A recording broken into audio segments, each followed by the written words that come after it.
All right, all right, all right. What's up, everybody? You are live with Mizz Moodie on blogtalkradio.com. Today I have two special guests. I have Brandon Barat and Jordan Wiggz. Guys, are y'all with me right now? Yeah. Yeah, what's going on? What's good, fam? All right. And today my topic is do black people need to do better as far as our public images are concerned? Now, what made me pick this as a topic was, there's been a lot of, stupidness going on in rap music lately. When I originally thought of the show, it was Rick Ross and his, rape line. Oh, yeah. Oh, boy. Yeah, and then he tried to take it back and say it wasn't about rape, even though the line clearly stated he put Molly in her drink and she didn't even know it, and he took her home and enjoyed it, and she didn't even know it. I'm like, if she didn't know it, then that's... What is a Molly? What is that? I thought that was just a white girl name. What's a Molly? What is it? I don't know. It's a drug of some kind. I thought it was just another name for ecstasy, but I don't know if it's something different. No, it's something different. It's supposed to be like the purest form of ecstasy or some kind of foolishness. Well, it is some kind of ecstasy then, but I don't know. But and then after I had already thought of the show topic, then LL Cool J made some dumb song with a country music star talking about accidental racism and he'll forgive white people for slavery if they don't judge his saggy pants. And I'm like, what? Nigga, what? Yes.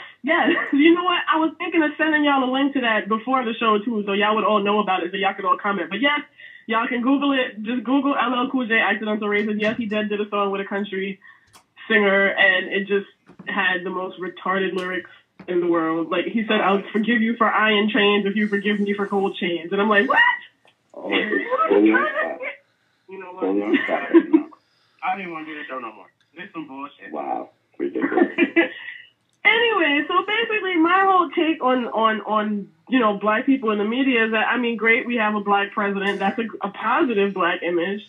And, that's the most prominent positive black image that I can think of. But there are plenty other positive black images out there. But then again, at the same time, it's like, I feel like the black stereotype of us being, ignorant or uneducated, that didn't originate with us. That was things white people used to justify slavery. And, once we became freed and started fighting for, equal rights, we kind of, not us, but our previous generations kind of fought really hard to distance themselves from that image. And I kind of feel like this generation is kind of shitting all over that. So anyways, what do y'all think?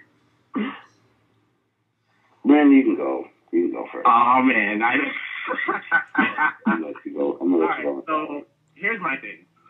Honestly, I feel like since Obama has been president, like, things have gotten worse in terms of, like, the amount of ignorance that, like, black people have left. Because I feel like black people feel like, because we have a black man in office, we can be more ignorant, and that's okay. You know what I'm saying? Like, that's the main thing that I'm seeing with black people. And speaking of ratchet songs, before I forget about this, I don't know if you guys know about this, but Brandy's little brother, a.k.a. Ray J, a.k.a. Christian Dick Nigga, he put out a song called I Hit It First. Really, nigga? Like, we care that you have, like, who cares? Like, that's what we care about now? We care, like, you feel the need to, you still chase after this woman, like, 4 or 5 years after y'all broke up? Like, get over it, my dude, move on. But, like, I feel like, and the thing is, like, I don't know if you guys noticed this, but I feel like Obama feels like not just Obama, but any prominent black individual in society, they feel like in order to relate to the majority of black people who are ignorant, like, they lower themselves to that ignorant level. Because I don't know if you guys saw this, but there's an interview that Michelle Obama did about, I think it was like maybe 2-3 weeks ago. I think it was on 2020. And she said a line that really kind of threw me for a loop. She's like, as a single mother, it's really hard. And then she called herself, like, well, I'm not a single mother per se, but da-da-da-da. And it's just like, really? Like, you know what I'm saying? I heard about that. Like, you already know black women have the stigma that, a lot of them are single mothers. And you're going to say some shit like that? You know what I mean? It was an accident, though. I don't think she really meant to say she's a single mother because she's clearly not. She's married. But but you know what I'm saying? Like, if someone doesn't know, like, if someone, like, let's say you have some random person who isn't American and doesn't know, and they just see this black woman saying, oh, I'm a single mother, she's supposed to be the president's wife, and she's black. Like, what are they going to think? You know what I mean? So, Yeah. I feel like, since Obama's in office, I feel like, you know, a lot of black people have made it their business. Like, oh, shit, I'm going to be as ignorant as possible. Because no one can say anything. Because, oh, we got a black president, motherfucker. Like, come on, man. Like, if anything, we should be doing better. We should be doing better. But we're not. We really should be. And rant. Go ahead. Take us home, Jordan. Take us home. Wait, hold on. Before you go, I gotta respond to Ray J. I don't think Ray J still cares about Kim Kardashian. I mean, I was just having this discussion at work. I think Ray J is just mad that is Ray J making money like that? Like, I don't think Ray J is making money like that. I think Kim Kardashian is probably making more money from Ray J, and because she has Kanye West's baby in her uterus, that's probably going to be even more money for Kim. And she basically got famous on this sex tape that he did, which I just saw recently, and she didn't even do anything. He did all the work. So he's probably mad that she just laid there and took it and got all kind of money from it. Like, he wanted credit. She's a pipe cleaner. I will give her that. She's a pipe cleaner. She knows what that but that's all she did. Besides the actual act itself, she just laid there and took it. My thing with, well, first, the Ray J whole thing. If it wasn't for Brandy, then we wouldn't have Kim Kardashian. Let me just put it like that. Because if it wasn't for Brandy, there'd be no Ray J. If it wasn't for Ray J, there'd be no Kim K. So Kim Kardashian owes half of her life to Brandy.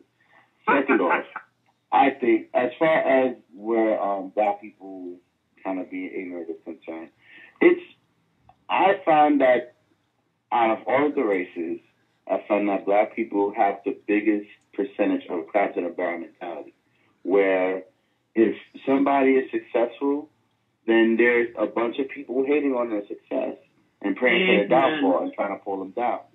While the people that are successful and get out of the barrel, they don't look back and try to help out the other crabs. They just say, oh, I made it, I'm out, peace, I'm done.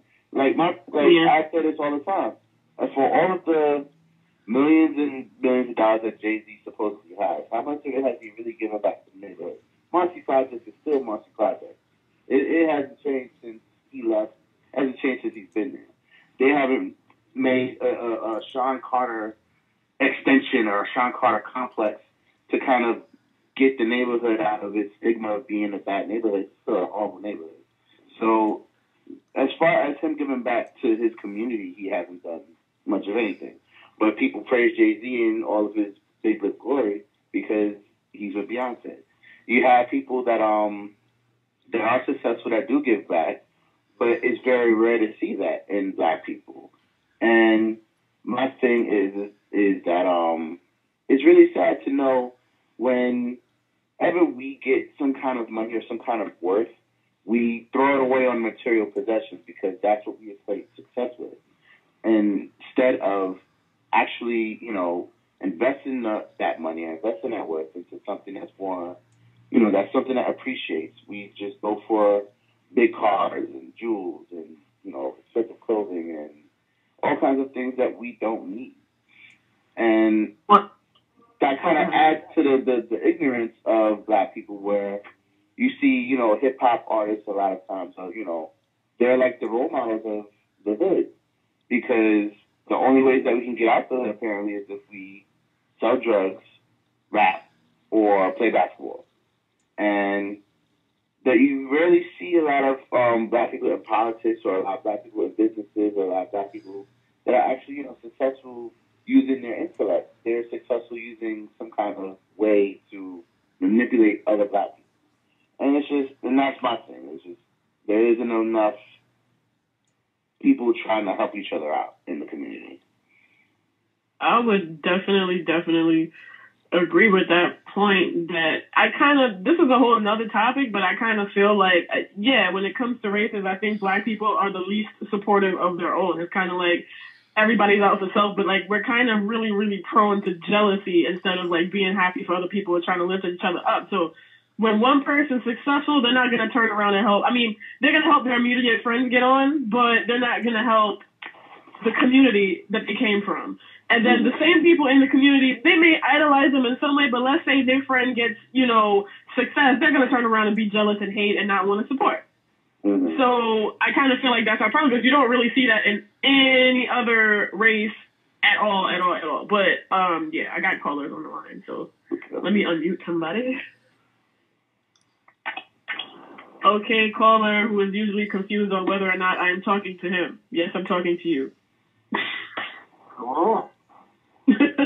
What's your take on the situation? Do you feel like we need to do a better job of, cleaning up our public image? I didn't even get to reality TV yet, but I'm gonna let you talk first.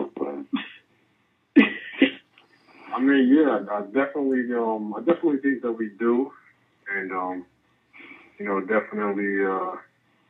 definitely starts with the household. That's where it all begins.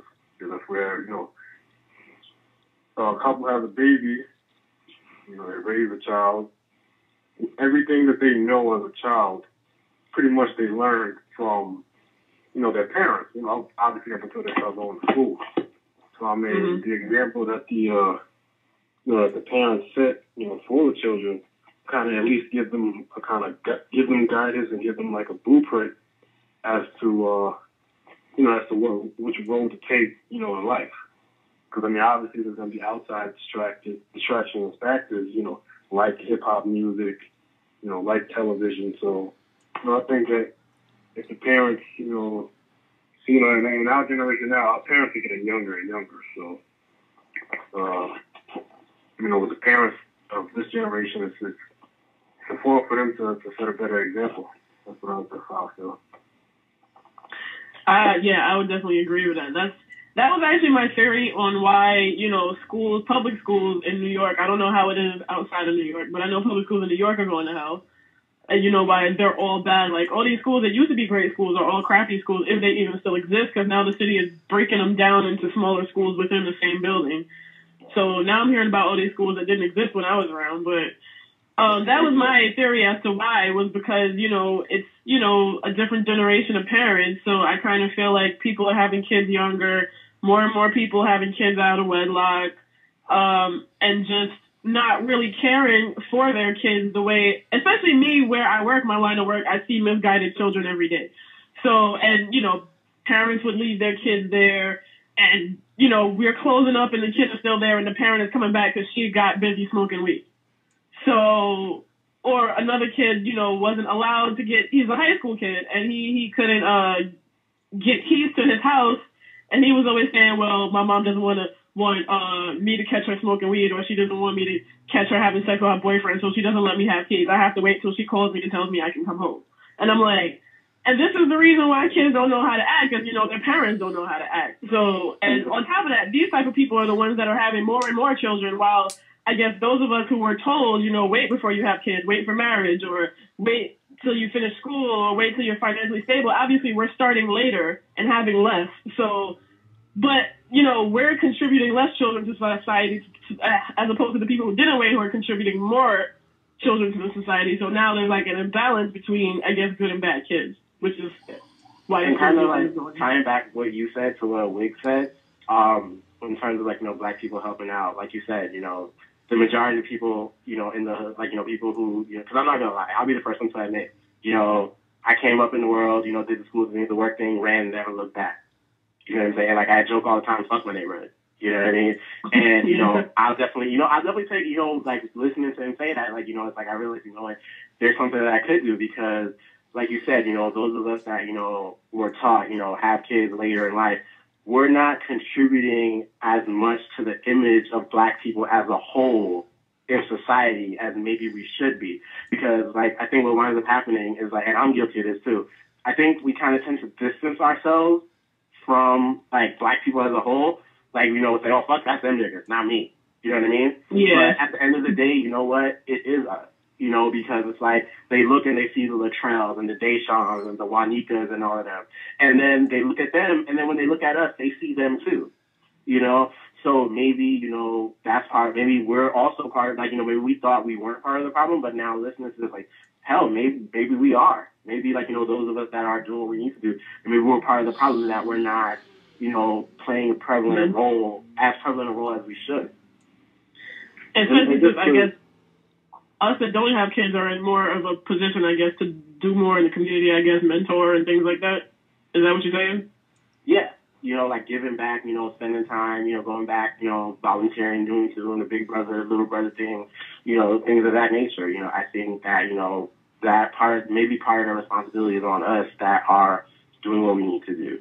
Like we learn what we need to do. Like the other caller said, we learn what we learn from home, and like maybe those kids didn't learn that from home. But you know what? You didn't learn everything you learned from home. Some stuff you learned in school, some stuff you learned in church, some stuff you learned from your friends.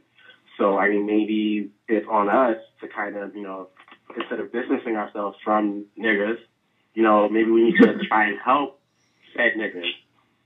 On top of that, we're prone to making fun of them, too, because, like, I feel like more sophisticated black people just love downing, like, not so sophisticated black people that are so quick to be like, look at that, that's so ratchet, oh my God, but then we don't do anything to help change that image.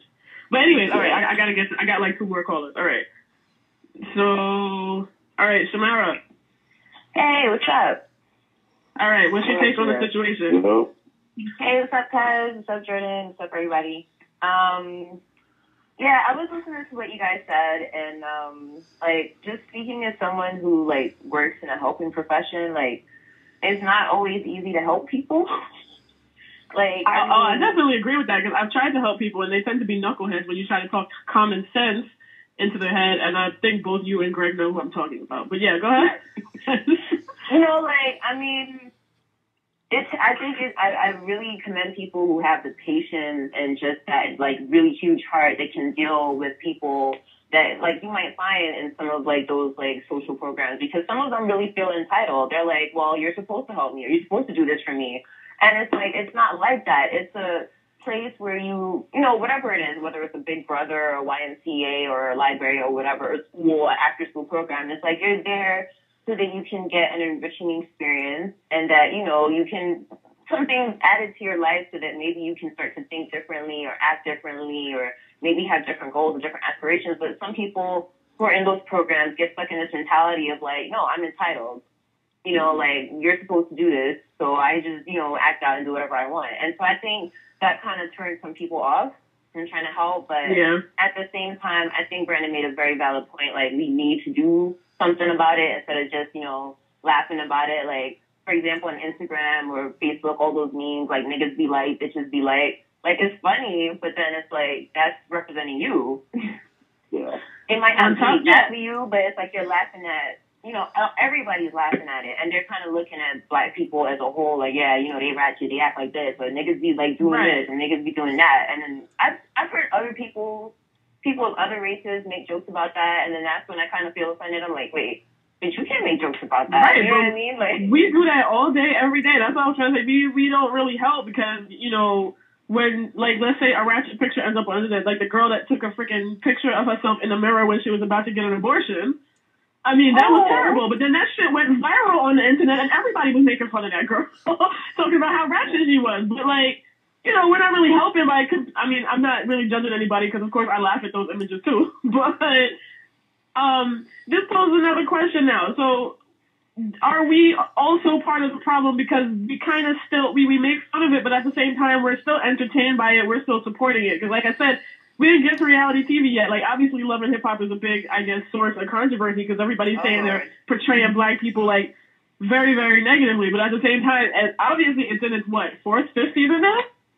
So, I mean, I'm not separating New York from Atlanta. I'm, like, combining both of them. So, like, both of them together, and that had to have been, like, at least 4 or 5 seasons at this point. And the ratings are very high, and everybody's always talking about them. So I'm like, if it's so bad, but people are still watching it. Well, there's a reason why certain things like that are popular, because in some ways there's a little bit of truth to them, and in other ways it's kind of people's curiosity or people's, like, really thinking, are they really that bad? And then you watch the show, and then you see that at least that example of us is that bad. And it's sad because they're representing us. They're representing our race. There are a lot of black faces on TV, period. So the faces that we do get to put on TV, a lot of them are, I guess you would say ratchet or ghetto or hood or what have you. And there are very few positive black faces on TV where we can look at and go, oh, you know what, that's what I would emulate. Like the thing I always like to bring up is, like, I always hated Family Matters. I hated that show because I thought that it was a bad representation of us. But it was also a good show because it was a negative representation of all of us. It was just really one character just cooning the hell out of the show. But it was, the show had a positive message. The show had competent actors. The show was good. Or even the Cosby Show was an incredible show. Or, like shows like that where we were built up and glorified and made to look good. And then, maybe about 10 years later, we get to Flavor of Love, and we get to Love and Hip Hop, and we get to, these shows where not only are our faces our faces less and less represented, but the ones that are represented are negative. So if you're not black and you see these shows, you have no comparison or no real scale to measure how good versus how bad we can be. But you have shows like Honey Boo Boo that do one thing, but then you have shows like 2.5 Men and stuff like that does something else. So it's really difficult to kind of show people that we're not all bad or that we're not all like that when there isn't an example to give. And that's the issue now, is that the examples that we have are very low. I just want to make a quick comment. They had this show on BET, and I feel really sad that I can't even recall the name of it. But I think Malcolm Jamal Warner was on it, and Tracy Ellis Ross. Oh, with Tracy Ellis Ross. Oh, crap. I think, did anyone watch that? It was something like their last name. Yeah. And that's the sad part. Like, that was a show that looked like it was going to be really positive. Two working professionals, they're married, they have a family, just showing, like, a regular family life. And I don't know, I don't really think it got, like, a big response.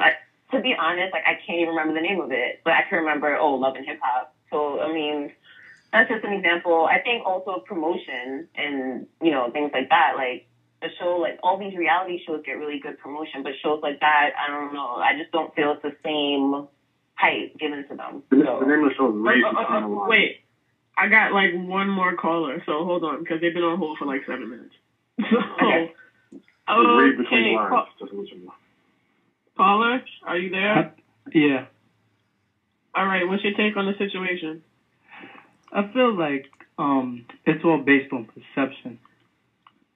Like a lot of us are guilty of it. I'm guilty of it myself. We glorify the buffoonery we see on TV, like with something like Flavor of Love. We glorify stuff like that.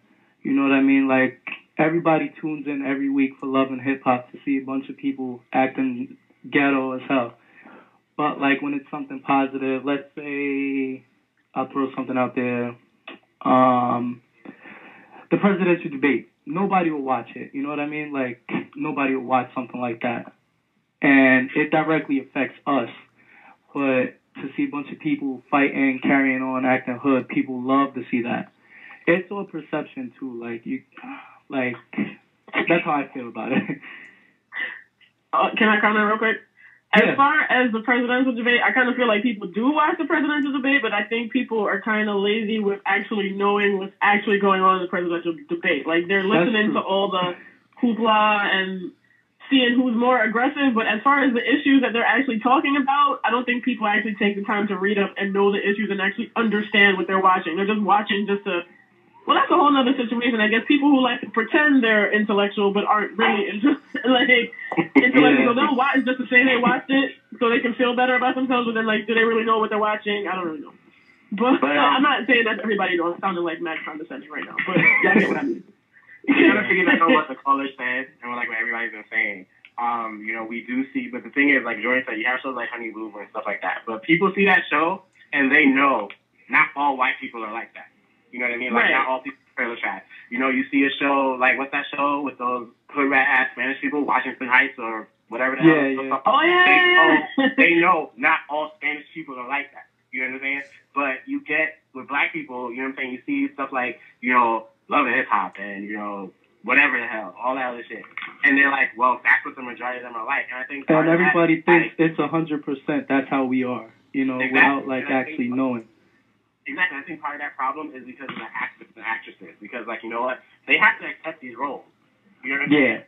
It doesn't just go so far as TV shows. Like, you look at any commercials, you see the loud-talking, aggressive-ass black woman. You see the black dude with gold in his teeth and a do-rag on the side of his head. You YouTube, you know what I'm saying? All you gotta do, go to YouTube right now and type in fight at McDonald's. Nothing but black people. You know Yeah.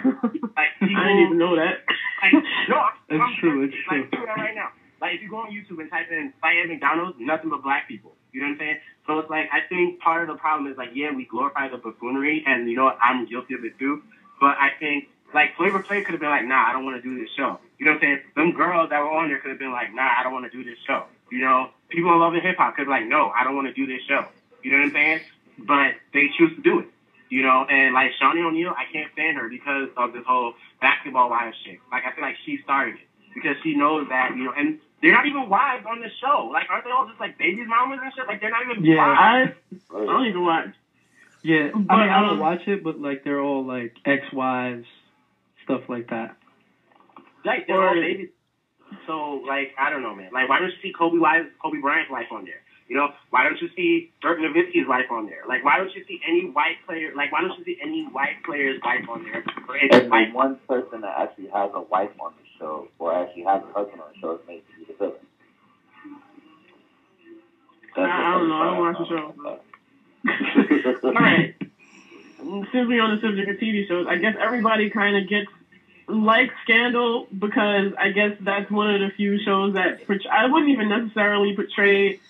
It comes across like they're portraying black people in a positive light, but then they're kind of like they're.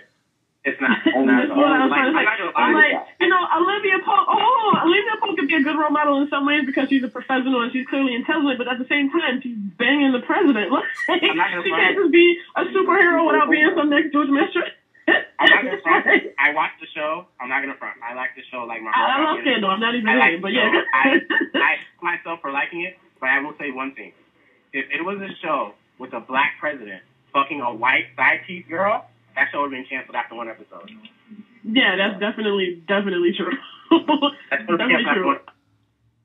Like black people would have been up in arms about that shit. Oh, he's cheating on his black wife with this white bitch. Like, you know what I'm saying?